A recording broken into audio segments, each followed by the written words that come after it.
Hey everybody, what is up? Hearthstone Academy here, and today we are going to be talking about Shudderwock Shaman. So, Shudderwock Shaman is a deck that has undergone quite a few changes. There are more than a few versions of it out there, but there are really two big ways you can categorize a Shudderwock Shaman decks. The first way is a combo-oriented way. That way is not that popular now. It's what a lot of people were running at first, before the nerfs came out.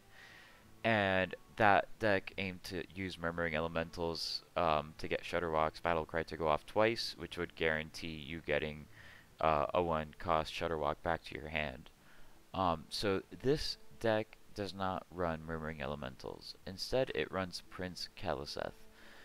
And there are a few other changes also in the deck. So the the main downside here to not running Murmuring Elemental is that your combo is no longer guaranteed. So because your battle cries go off in a random order, you don't know for sure that your Saronite Chain Gang battle cry is going to go off before your Grumble battle cry. And if you do one Saronite Chain Gang and then you run Grumble once, your odds are 50-50 that you even get back a Shudderwock to your hand. It's a matter of which battle cry goes off first. So there are a few ways we can really improve that though. So the main way and the easiest way is to try to play at least 2 Saronite Chain Gangs. I say at least 2 because it's very easy to make copies of them. So if you play a Saronite Chain Gang into Grumble, then you can play 2 more Saronite Chain Gangs on your next turn because you're going to get 2 1-cost Saronite Chain Gangs back to your hand. And you can also use Zola the Gorgon for that. And Zola the Gorgon is another card that sort of works as an insurance policy almost if your combo fails. So meaning if Grumble goes off before any of your Saronite Chain Gang battle cries, if you have played Zola the Gorgon, then her battle cry can also, as long as that goes off after at least one Saronite Chain Gang, you'll at least get back a full cost golden Shudderwock to your hand. So that's still not guaranteed. If both your Zola the Gorgon and Grumble battle cries go off before a single Saronite Chain Gang battle cry, then you're kind of in trouble. But the good news is odds of that are very low. And even if it does happen, you can actually still pull out wins more often than you'd think. Because this deck has Hagatha the Witch, which Hagatha the Witch with Bewitch hero power, which is really good for keeping control of the board in the late game. Whenever you play a minion, you get a random shaman spell. Turns out some of them are pretty bad, some of them are pretty good. You can get like a lot of good face damage out of this, and after Shudderwock combo, even if you only get even if you don't get a copy of Shudderwock back, just from the Lifedrinkers, your opponent's probably not going to be that high on health. So Hagatha can often give you that last little bit of burn damage you need in order to take control of the game. So that's about it. Some of the things that are semi-optional in this deck, Sandbinder can be replaced depending on how you like it and how you feel like it interacts with the current meta. What else is there? Mind Control Tech, again, is not strictly necessary for this deck. It's pretty useful if you run into a lot of aggro decks, but if you're not running into a lot of odd paladins, it might not be that useful for you. And this deck runs 2 Glacial Shards. I've seen some decks that only run 1. This one runs 2.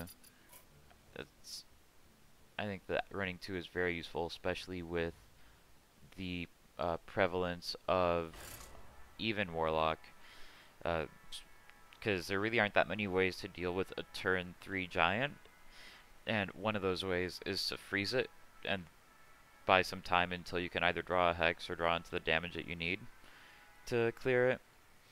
And it's also useful for setting up your AoEs.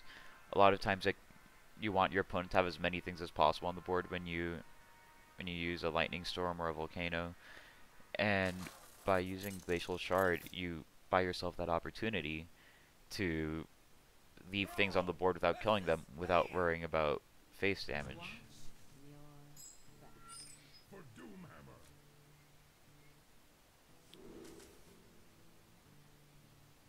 So here, pretty much always want to keep Acolyte. Gluttonous Ooze is pretty useful in this matchup just because this is probably an odd rogue. It's either odd or miracle. If it's odd, I think is when we're more trouble. If it's miracle, we can tend to stay at a high enough health to not worry too much about it. So let's play like it's odd and see how that goes.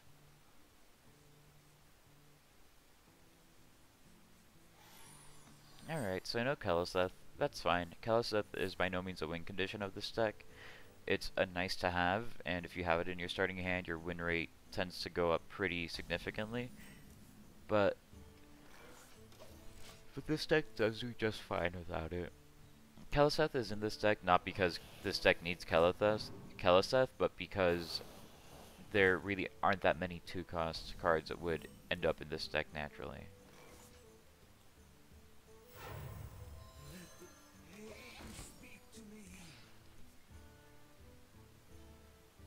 So, whether to coin out Acolyte or Manatide on turn 2, pretty common problem.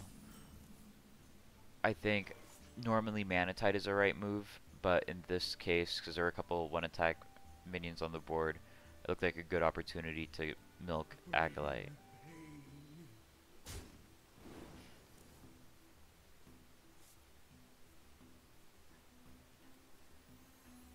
This is kind of nice.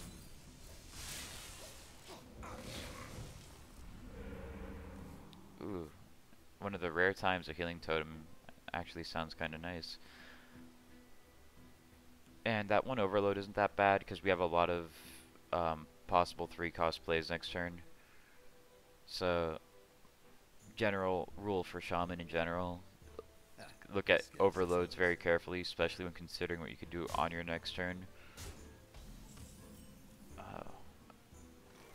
Another SI7 without actually triggering it.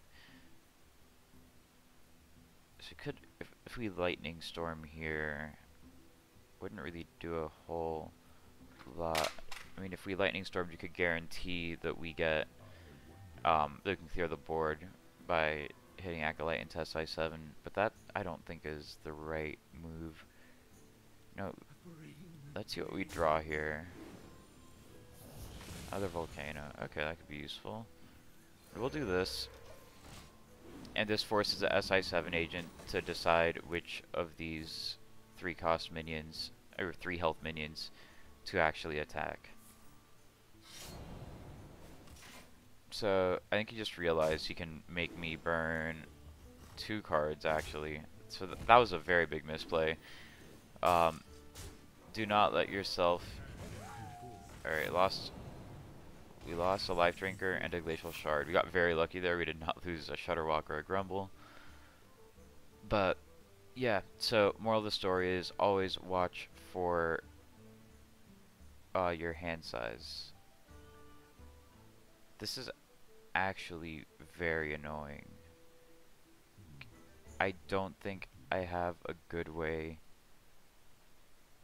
to not overdraw next turn.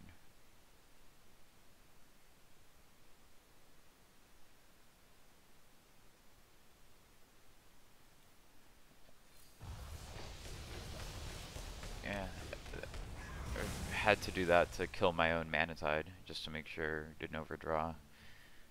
Does not feel good, but it is definitely a concern in this deck.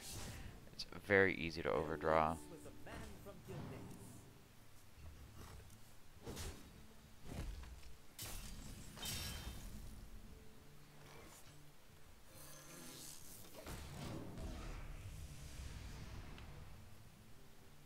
And that's even more true, but it being hard to draw. And the reason I played Lifedrinker instead of Sandbinder, by the way, was because I was at 9 cards. Or because I was at 10 cards, and I would have stayed at 10 if I had done Sandbinder. and at this point I would have been guaranteed to draw Grumble from Sandbinder, which I would have not been able to play because that's how numbers work. So want to play Sandbinder sooner rather than later, so that we can guarantee we actually get a draw off of it. We play it now, we're guaranteed to get Grumble, and now we actually do have enough mana left to do things.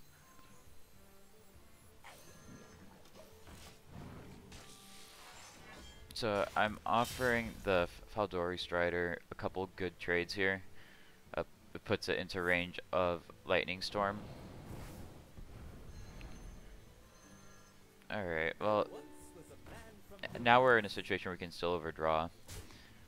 But we have our two big combo pieces. We have Shudderwock and Grumble in hand, so it's not the absolute end of the world. Obviously, still something we want to avoid. Losing Zola there hurts. But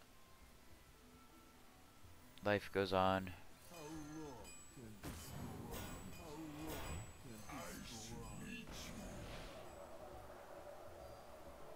Let's freeze this one, so that he's forced to trade in with the 4-2 if he wants to do anything next turn.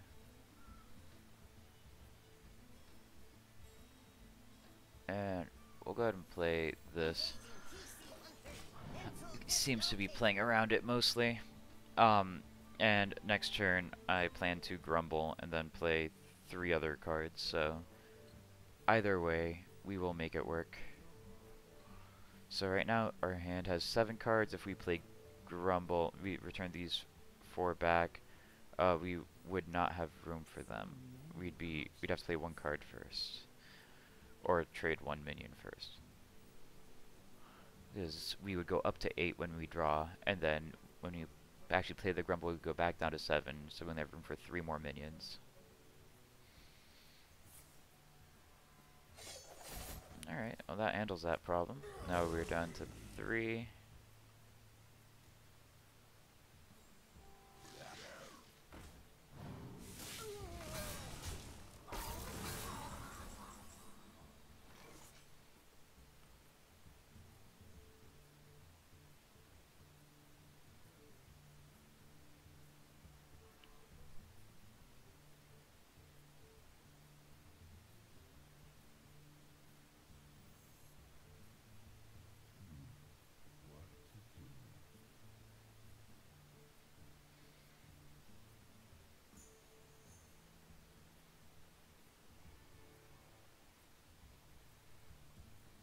Could do Totem, Lightning Storm, Saronite, Chain Gang.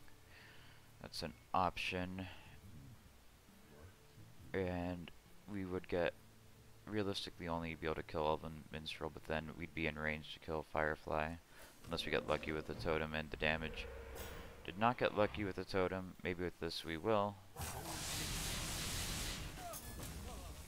We did not, but at least we get this trade now.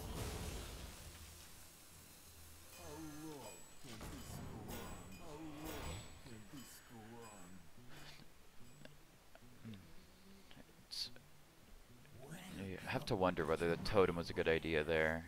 If a spell power would have definitely been worth it, but with this, having Totems on the board isn't necessarily good in this deck, because with Grumble out, Grumble's going to return these Totems to our hand, and then we're going to have to pay 1 to put them back down. And these Totems all cost 1, but they're generally not worth that much. So I think we're in a good place to go ahead and Grumble some Saronite Chain Gangs back. And that puts us in position to basically pull off the combo whenever we want.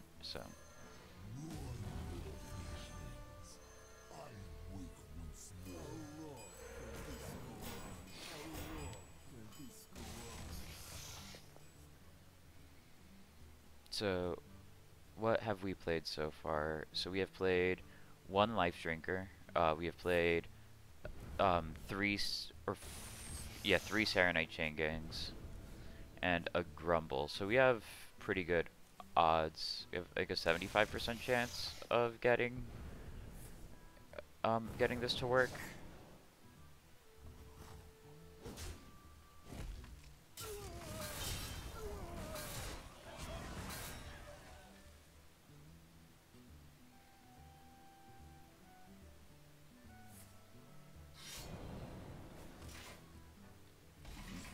And if we do Shudderwock, we do also have that mind control tech in there.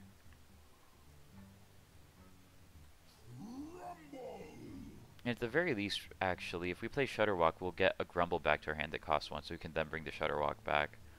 So I think that this is a pretty good move, actually.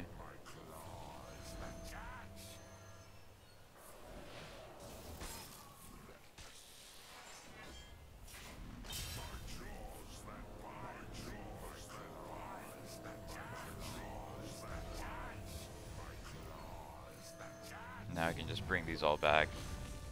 And at this point, overdrawing is not that big of an issue. We've pretty much won the game, assuming we survive here. And I don't know how he can do 29 damage from this board. Is 8 damage on the board.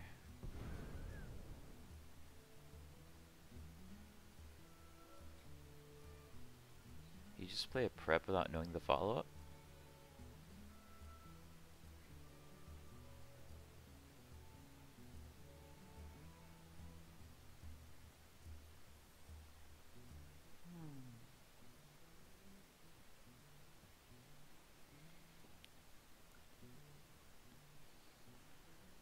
So we're pretty much guaranteed a win if he doesn't kill us here, because we can just play Shudderwocks rotating back and forth. We can play 10 of them.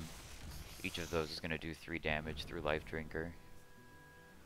And that's 30 damage, and 30 is greater than or equal to 21, which is their current health, so we would get the win.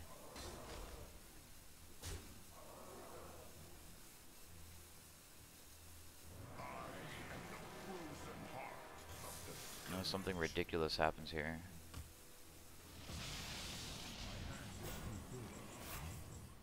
Alright, I think we're fine. I'm not gonna attack anything, or no, I guess I should, because... And we're going to get back. We're gonna bring, there you are. What is it? Don't think I have any Death Rattle minions, luckily.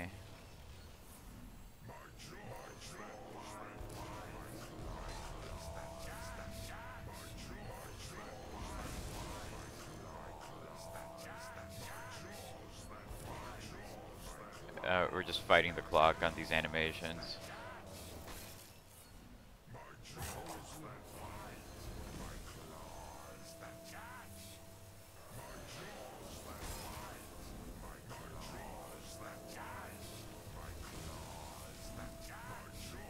Come on.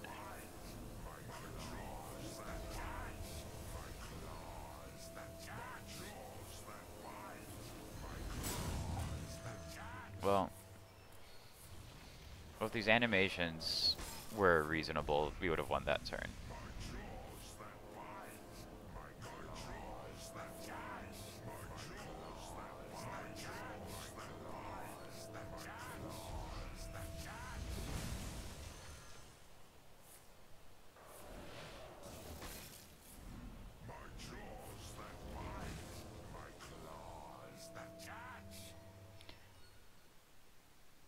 That was long. So that's a thing with this deck. Shudderwock animations are a disaster. They take a very long time. You can't really play more than... We played 5 that turn, and that was with pretty much playing them like as soon as a turn started. So played 5 Shudderwocks there. Took 90 seconds. Each one took... what, 15-20 seconds?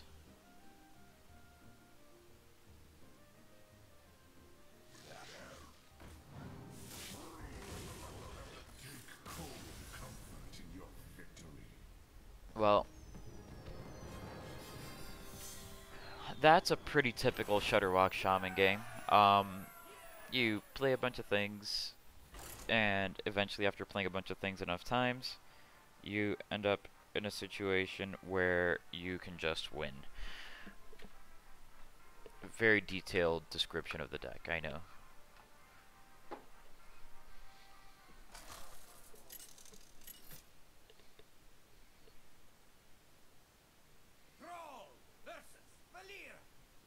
Another rogue. Is this the same person? Probably not. Either way,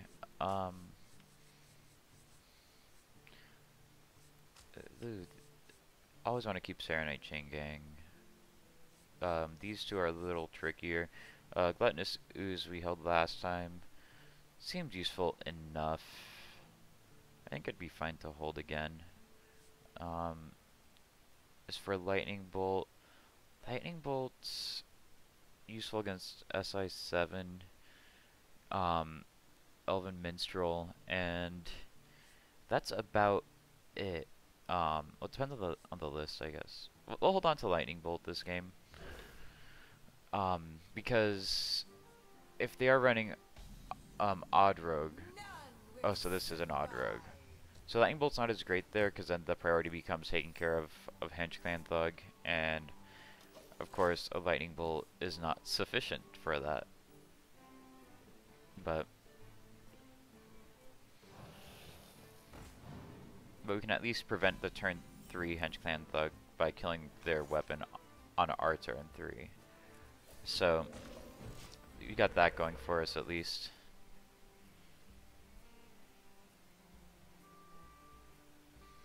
Go ahead, dagger up. Why? What are you thinking of here? Like, what else could you possibly do?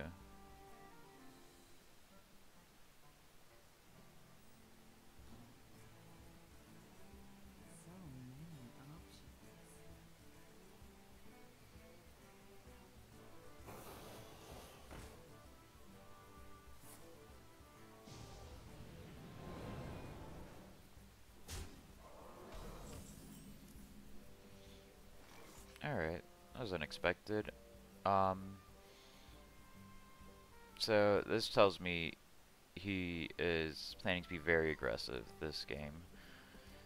This is kind of a tricky situation, because we really don't want to let this attack again. But we also, if we do Lightning Bolt, we don't really have anything else we can do. I guess that's not awful. I guess let's Totem first and let it really matters here.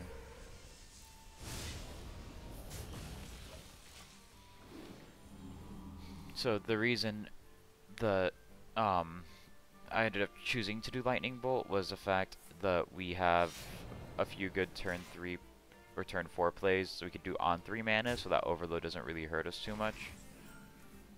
Like right now, we have this, which is a pretty good option, I think.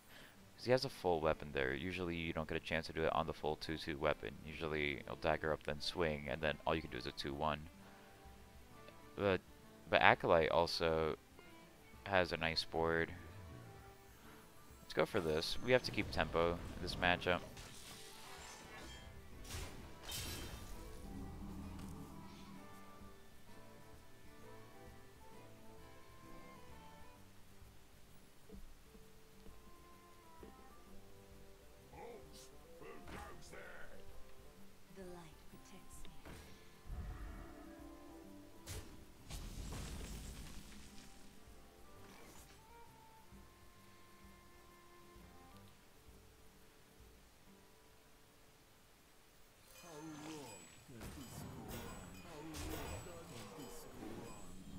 So, just attack the Divine Shield because I don't want him to get crazy value off of a Cold Blood. And... oof, okay, so we have 2 Hench Clan Thugs to deal with now.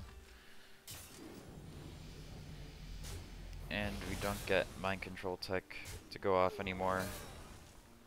So... we can take care of both if we hex one of them. Now the question is whether we want to hex one of them or if we want to save our hex for Van Cleef. Because the other option would be to sort of just attack into the Argent Squire. No, that's way too much damage. If we do that next turn, he has 12 damage on board if we attack into Argent Squire. Yeah, I think we have to take care of these. Yeah.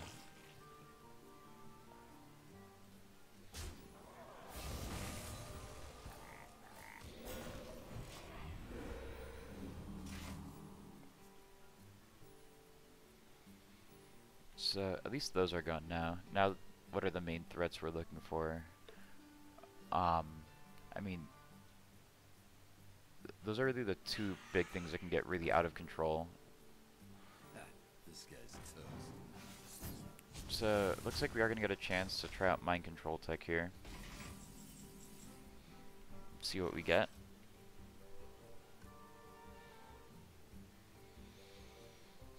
Yeah, neither Manatide nor Acolyte, I think, can get us the same value as mind control tech. That's probably the worst thing we could have gotten, but it's fine. I'll get some health.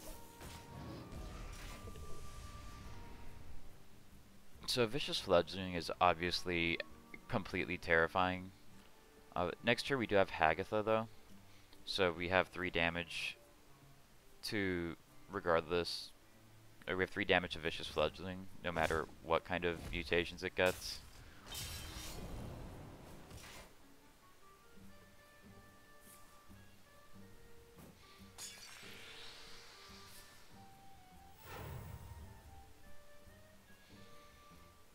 This is common in these very tempo-based matchups. There's a lot of pressure on you to not have opportunities to play the card draw engines. So that's something to be aware of. There aren't as many ideal times to play them.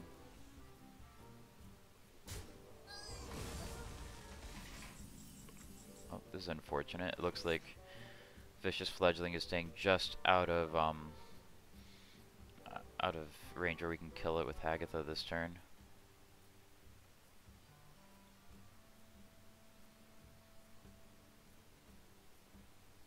Let's go ahead and do... No matter what we play, it's gonna die next turn. I think Manatide here, because Manatide puts more pressure on them to kill it. So either this dagger or Vicious Fledgling is gonna have to go into it. Probably the dagger.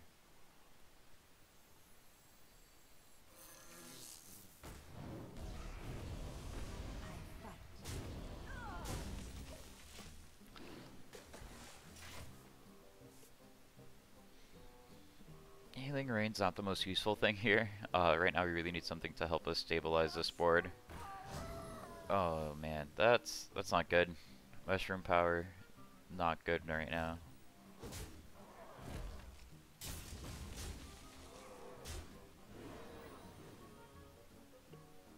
Just please don't get Wind Fury. At least it wasn't Wind Fury. I don't know how much better that actually is though. So if we could do Lightning Storm, and we could do into double Healing Rain, but that would be kind of useless on our board right now. So if we do Lightning Storm, Healing Rain, Acolyte, that's a turn. Then depending on Lightning Storm, we can choose how to trade. The other option would be to Totem, because we have a 1 in 3 shot at getting Spell Power Totem. I think no matter... Yeah, I think putting Acolyte down is better, as we can probably survive at least one turn like this with Healing Rain. So we'll get that draw off of Acolyte.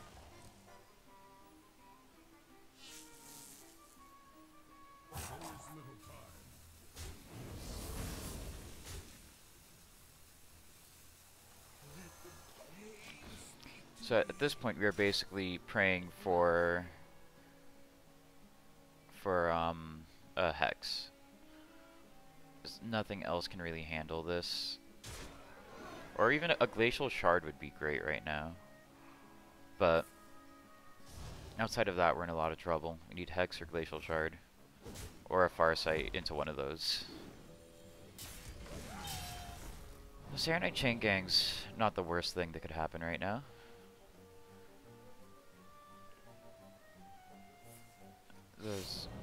The Manatite Totem and Acolyte at least ate up 8 damage worth of his weapon. Alright, so this is not terrible. You could do Saronite Chain Gang into this to copy the Saronite Chain Gang.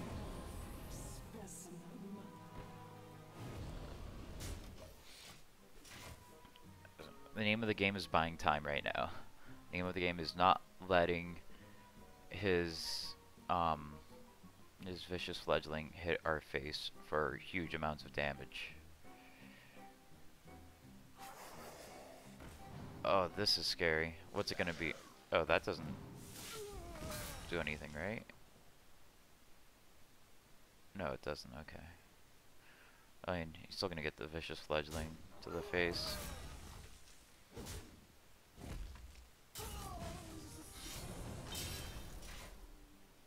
He's gonna be able to do it next turn too. Even if I put down a Saronite Chain Gang, he has enough damage on the board to go vicious fledgling to face. Oh.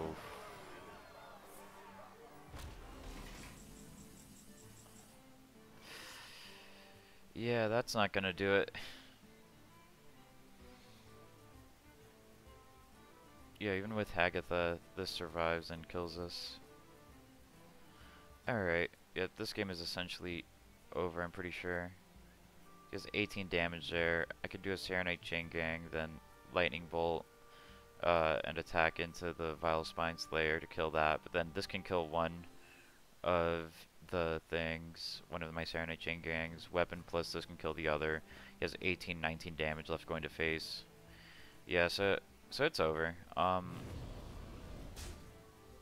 as well do this so it doesn't look as embarrassing on the board.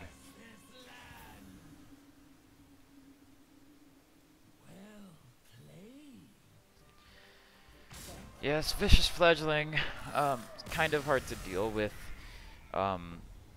without a Hex. That's a problem with this rogue deck with playing against it, is that you just struggle so much because you have all of these minions that if you don't kill them instantly, they just become terrifying. And that's one of the problems with Shudderwock Shaman, actually, is that it kind of struggles to kill these minions that can get out of control. It has a good amount of AoE in Lightning Storm and Volcano, but as far as single minion targeted removal, I mean, it has Hex, but that's about it, really. You also have Lightning Bolt, but that's only 3 damage. I won't kill most things.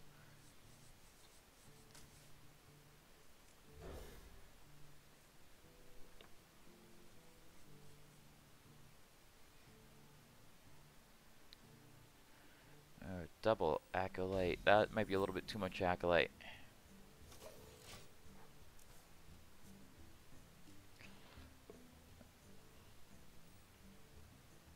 Yeah, his jaws do look like they bite. And his claws do look like they catch. So that's pretty accurate, at least.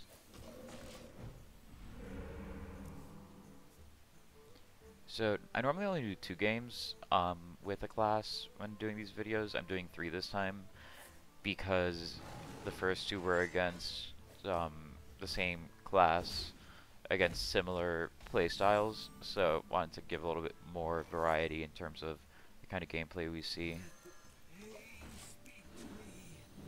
Chose to play that Acolyte instead of this one because he saw we kept this one in the mulligan. So if he's paying attention, he knows that this card, whatever the card that was there, which we just played, the Acolyte, is a card that you tend to keep in mulligans. So he has more information about that card than he does about any of these over here.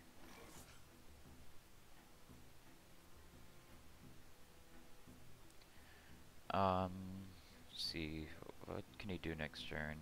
What's the worst he can punish? I guess swipe. Yeah, I don't think we want to attack into Violet Teacher here. If anything, those 1/1s will just be useful for us if we put down a Saronite Chain Gang. That'll help us get some draw off of the Acolyte. And outside of using a spell, I don't see how he's going to kill the Acolyte. Yeah, so there's Swipe.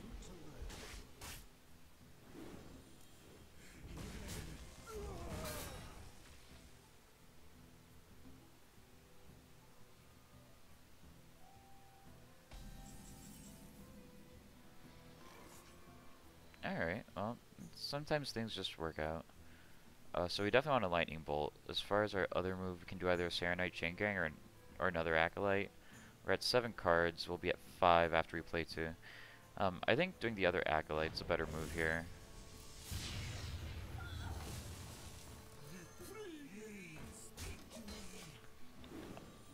That's just because that basically forces him to waste his 1/1 attacking it into Saronite Chain Gang.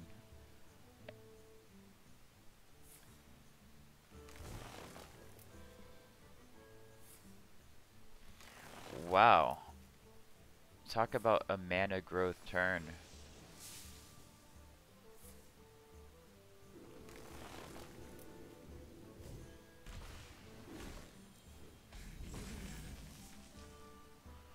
There's Keleseth, finally. Knew you were out there.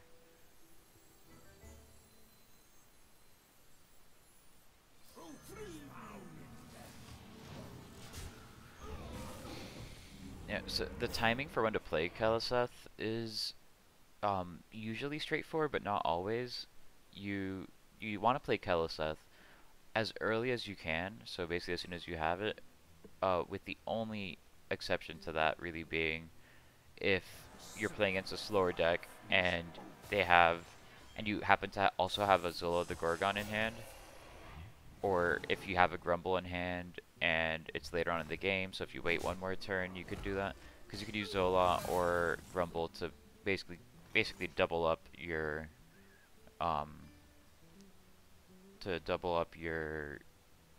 battle cry, and then all of your minions get +2/+2, because then you can put down another Prince Keleseth. So not a whole lot to do this turn. We have that healing totem, so we might as well do this.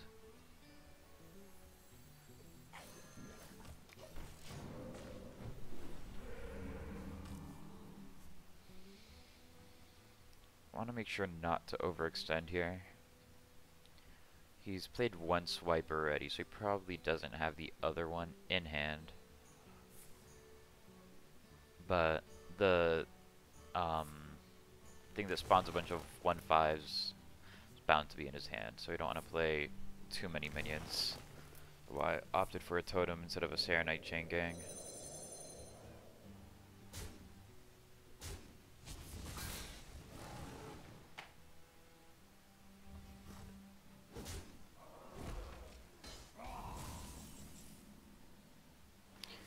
That was a good move.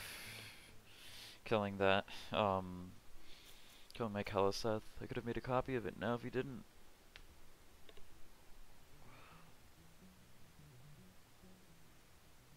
So, Lightning Storm seems like a pretty good move now. He's bound to have Savage Roar.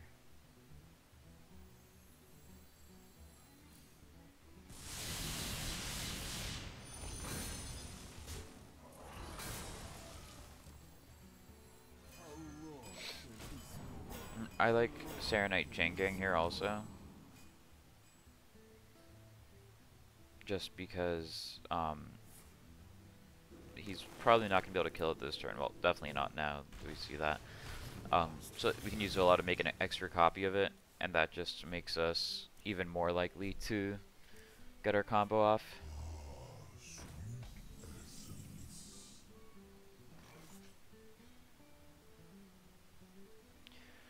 So what happens here if we do Zola and then play another Saronite Chain Gang? We'd have 7 minions.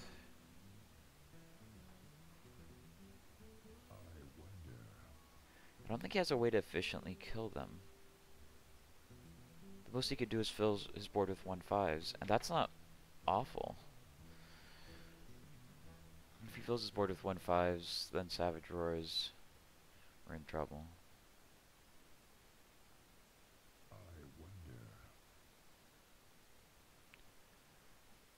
let's take the in-between and do this.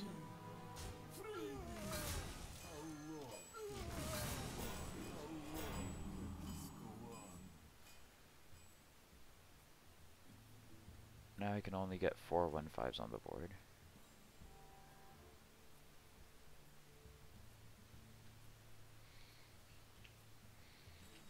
And even if he does, we do have mind control tech, which will probably be very useful in this matchup.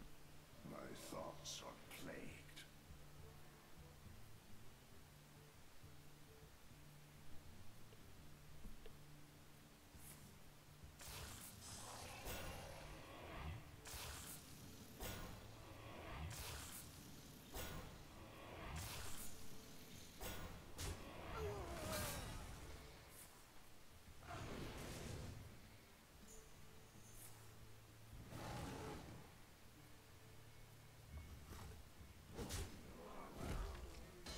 Alright.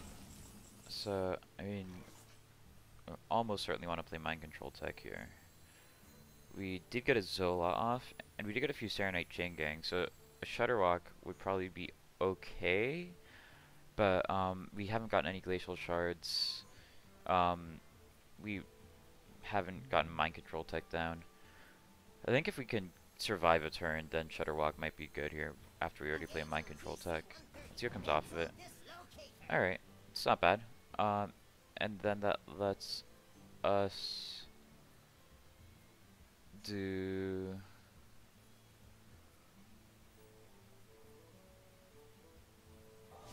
Let's go ahead and do this.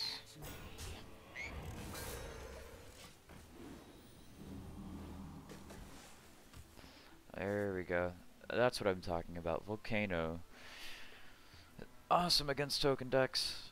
Obviously this is a token deck where tokens have absurd amounts of health, but nonetheless, it'll still be pretty useful. He almost certainly does not have a way to kill me this turn. A tangled web.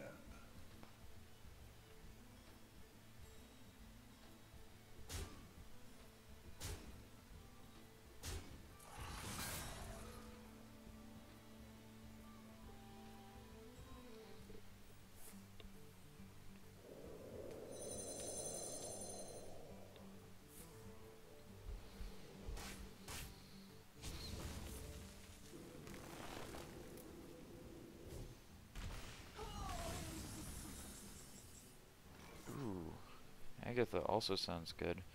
So if we Volcano here, he has 12, 13, 14, 15, 16, 17, 18, 19. There's 20 health on the board. I could get it down to, I think, exactly 15. I do 3 damage to him, he do 2 to me. And I have this Totem, so a Volcano would clear the board right now. It's just that there wouldn't really be much of a follow-up after that. The other option would be to just play Hagatha this turn, which would leave 2 of these Scarab Beetles on the board, which seems a little bit better, because it also puts Hagatha's Battle Cry in our Shudderwock bank. So now we have, next turn we can do Shudderwock and get a lot of good value out of that. It'd be ideal if we could get a Grumble first, but even if not, we've played, I think, is it 3 Saronite chain gangs? So Zola will probably return us at least 1.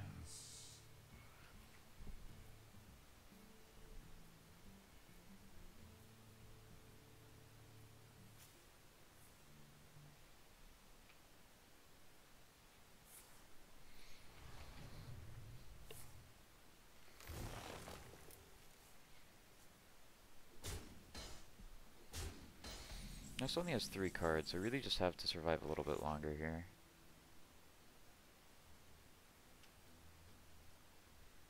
Should we be greedy and go for the Shudderwock here?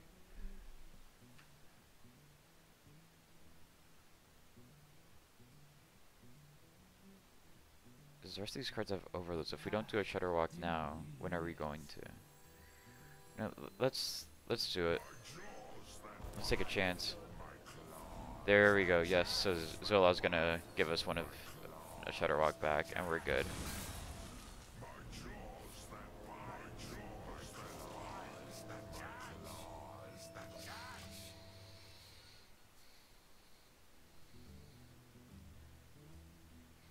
So it's like right there, we had 1, 2, 3, 4, or we had 3 copies of Shudderwock made.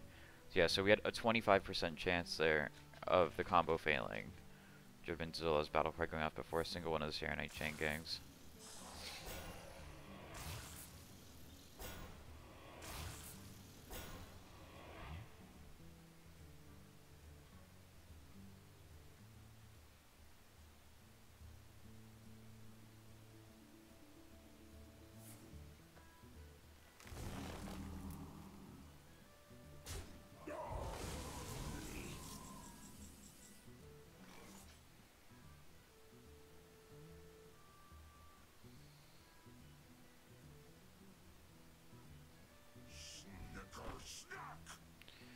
This is tricky. Because we're actually not guaranteed another Shudderwock back if we play this, because if we have Hagatha's battle cry go off before we get Zola's, then these might die. Then it's like, so unlikely.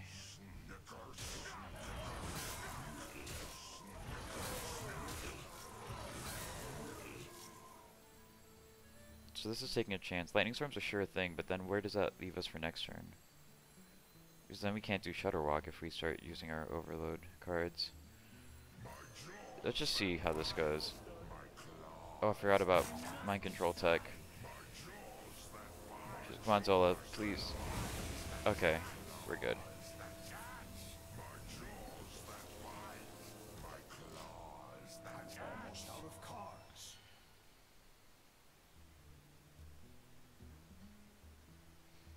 So against control decks, once you kind of get this going, you're almost guaranteed to win.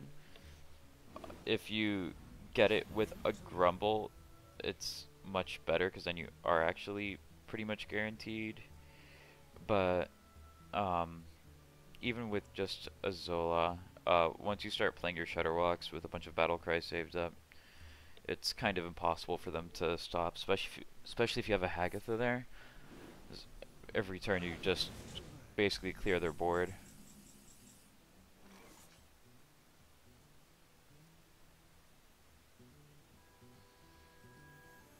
See what this gives us. You win. I can rest now.